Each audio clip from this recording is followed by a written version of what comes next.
दोस्तों, जातिवाद, छुआछूत और ऊंच नीच का भेदभाव किसी भी समाज के लिए एक अभिशाप है जो एक कुशल समाज को विकास के रास्ते में रोड़ा बन चुका है।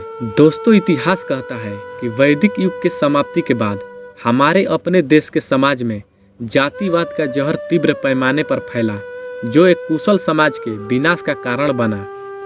दोस्तों, आज 21वीं सदी में भी हमारे समाज में जाति प्रथा, भेदभाव और ऊंच नीच जैसी घटनाएं देखने को मिल जाती हैं।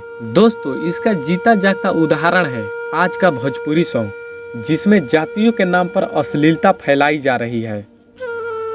दोस्तों, आज मैं आपको समाज की एक ऐसी घिनौनी और शर्मनाक कुप्रथा के बारे में बताऊंगा जिसको जानकर आपको घिनौनी समाज से नफरत हो जाएगा।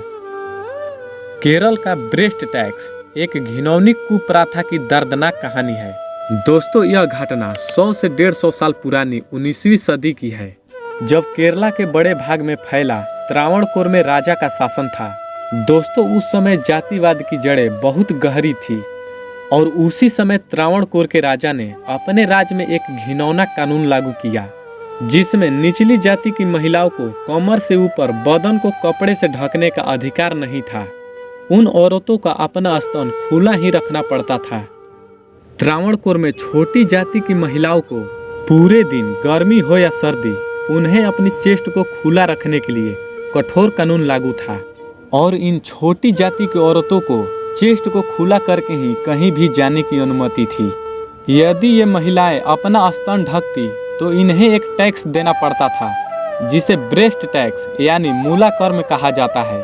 दोस्तों, सबसे ज्यादा शर्मिंदा करने वाला यह नियम था कि यह ब्रेस्ट टैक्स महिलाओं के स्तन के आकार के आधार पर लिया जाता था, यानी कि जितना बड़ा चेस्ट उतना ही ज्यादा टैक्स देना पड़ता था। उस दौर में दलित समुदाय के लोग ज्यादातर खेतीहर मजदूर थे, जिनको बार बार टैक्स दे पाना इन गरीब समुदायों के लिए काफी नामुमकिन था। दोस्तों, इन अर्धनंगी औरतों के खुले बदन को उच्च जाति के पुरुष घूर घूर कर देखते थे।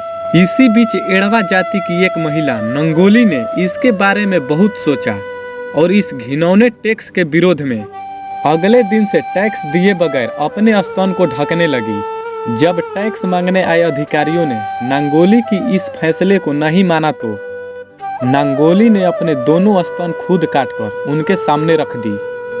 लेकिन इस साहस के बाद खून बहने से नंगोली की मौत हो गई और दाह संस्कार के समय नंगोली के पति ने भी चीता में कूदकर अपनी जान दे दी। दोस्तों, देखते ही देखते मूलाकर्म के खिलाफ आंदोलन बड़ा होता गया, जिसके फल स्वरूप 26 जुलाई 1859 को ब्रेस्ट टैक्स जैसी घिनौनी कानून को बंद कर दिया गया।